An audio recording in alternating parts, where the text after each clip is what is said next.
So I frequently get comments and questions about my letters to notes methodology, so I figured I would make a video to answer some of those questions here. If you don't know who I am, hi, my name is John, and I am a full-time content creator, music producer, and YouTuber. I've been a musician for over 20 years, and I create content using something I call the letters to notes methodology. Basically what it is that I take the alphabet and put it across the musical notes A through G. And by doing this, we can take any name, place, or any word really, and spell it out on the piano.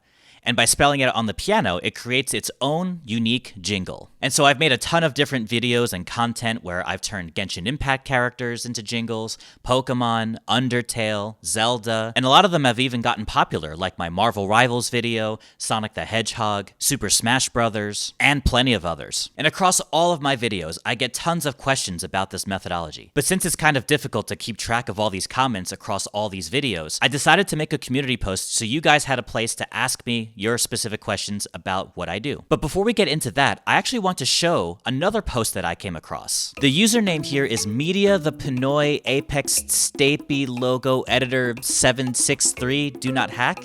Hopefully I said all of that right.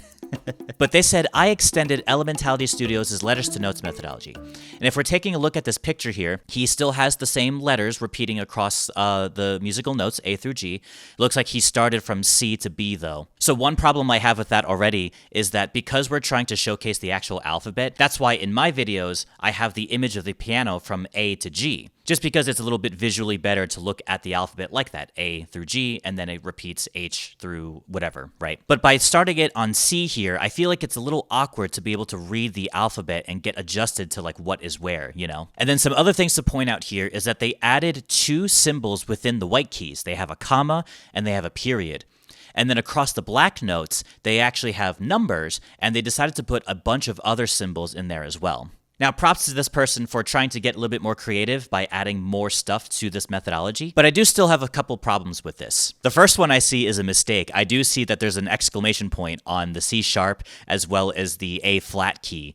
So you kind of have the same symbol in two different spots, and that doesn't seem like it's really consistent. That was probably a mistake though. My other main issue is that putting these symbols on the black keys kind of limits your ability to be creative with words. So normally with the keys, you know, C has its own sharp and flat variants. There's C sharp, there's C flat.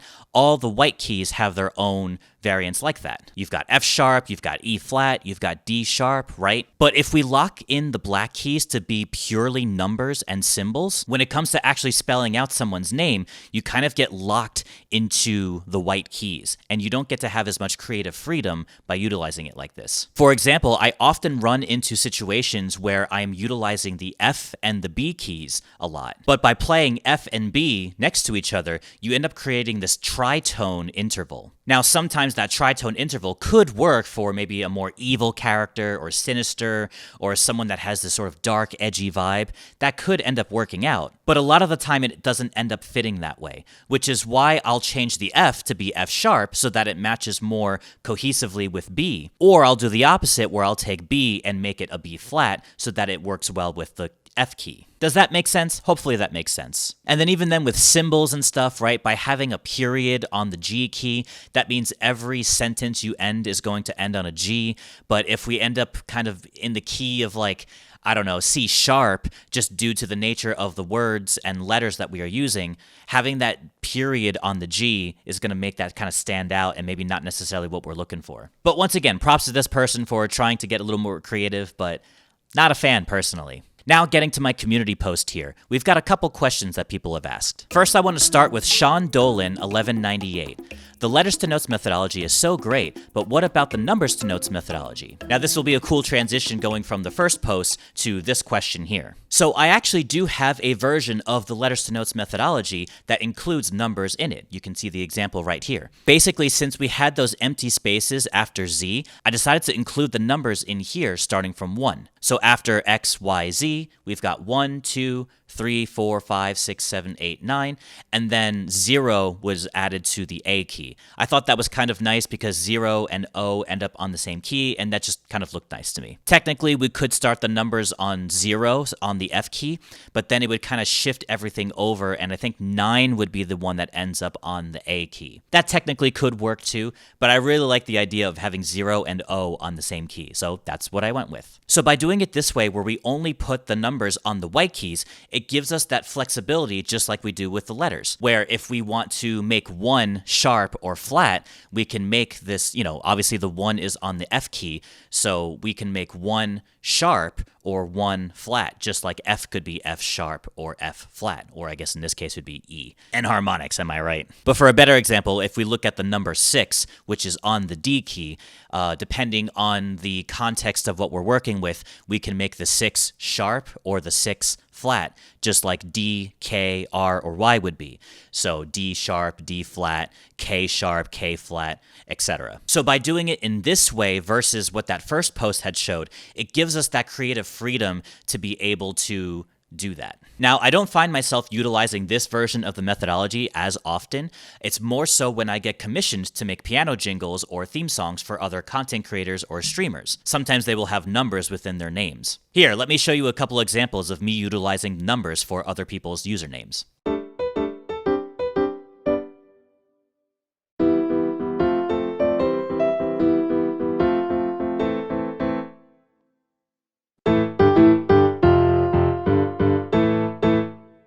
And sometimes people would have underscores or maybe even different symbols within their names. But basically in those cases where there's a symbol in the name, let's say like an @ symbol rather than an A, clearly the intention was that they were making an A but trying to be kind of fancy with it because we're on the internet, So instead of trying to fit the @ symbol into this methodology, I just replace it with an A. And there are a lot of times where people will have dashes or underscores within their names, but I basically just ignore that. Or if anything, dashes and underscores kind of give this space between two different words within a username. So sometimes I'll use that as a reference to create some space within the notes. One group of letters will be sort of one musical phrase, and then the group of letters that happen after the underscore is another musical phrase. I don't always go by that, but that's the fun of creative interpretation. Next up, I have another question here from Starry Night 7723.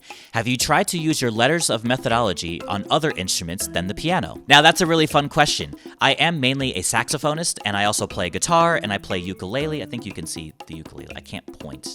There we go. We'll point right there. You can see the ukulele hanging there a bit. So I do play multiple instruments, but I haven't particularly utilized different instruments of me playing them to create jingles and utilizing the letters to notes methodology. But what I have done is turn these jingles into full theme songs within some of my videos. One example I have is the Straw Hat Pirates theme song that I did for my One Piece video. I combined all the names of the Straw Hat Pirates and made it into one full theme song, but I utilized different instruments to represent each character. And I basically do this with MIDI. I create music using Ableton, and I often live stream myself creating these songs on stream. So basically, to answer the question, no, I haven't utilized them with my own instruments in real life, but yes, I have utilized this in a different way. As another example, I started making a theme song for Poseidon and used guitars and other instruments to create the theme song. Okay, the next question here comes from OG Retro Gamer.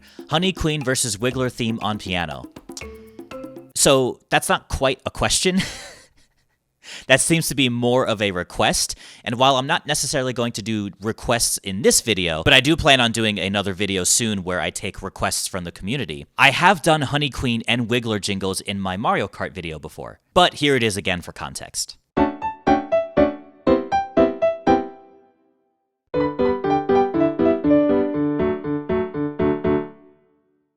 All right, moving on to the last question here. We have Anna Cutlak 7548. Hey, Anna has the little bomber hat next to her name, which means she is a member of the channel. Thank you guys so much for becoming members to the channel if you are. You get early access to videos and even exclusive videos that I post purely for members. And also, if you become a member while I'm live, I do take jingle requests often on my live streams. So feel free to stop by my streams every once in a while and request some jingles by becoming a member. But let's get to the question here.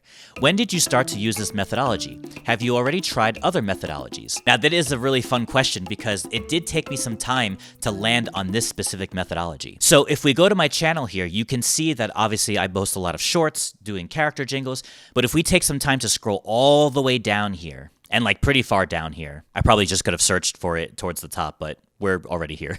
Still going, still going. I've done a lot of different shorts and character jingles. Wow, this is further back than I even realized. This is wild. Here we go. I found some shorts here. So at one point, I did try putting the entire alphabet on the piano, but I made every individual key a different letter. So within my letters to notes methodology, every C key ends up being the same letters no matter what octave you're on. But with an older methodology I was using, different pitches of the C key would actually be a different letter. So to showcase this, if we click on one here, Words on Piano, Burrito, and that was sort of the series that I was creating. It was called Words on Piano. So if we click on this here, Words on Piano, this is what the word burrito would sound like.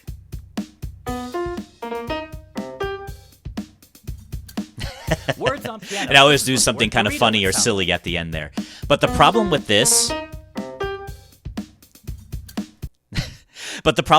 is that I'm not showcasing what letters I'm using on the piano here. Now let me see if there's any comments here. Someone says, how do you find this out? I'm curious.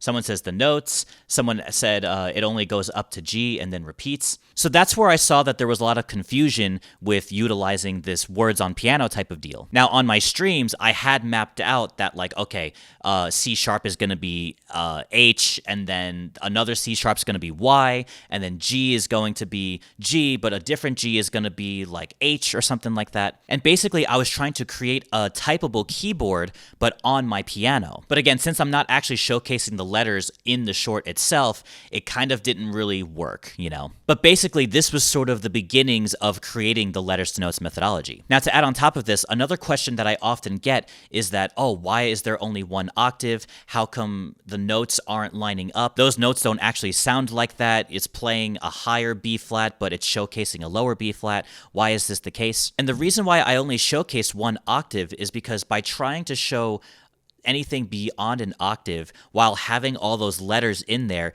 starts to become too cramped and hard to see, especially in the matter of like a short, right? The wider the piano ends up going, the smaller the keys become, which means the letters that are being portrayed within the keys become even smaller than that. So it becomes this crazy mess of trying to read a repeated alphabet going across multiple octaves in one short, especially towards the top, and it's kind of cramped, and I just didn't think it really worked out that way. So I only showcase one octave. It showcases the entire alphabet, but just one letter of each note, and it is implied that these work on any octave. Now, that doesn't get clearly stated in my shorts, but I think a lot of people get the idea. Only some of you guys don't get it. And I figured repeating that within all the shorts just kind of seems a little too repetitive, but watching a short like this will help explain that to you. But yeah, there you have it. Thank you guys for all of your questions and your interest in my content and the letters to notes methodology. I have actually opened up my community tab for viewers like you to post on. This feature only works on mobile, but if you go on your phone, you can actually leave a comment on my YouTube channel itself,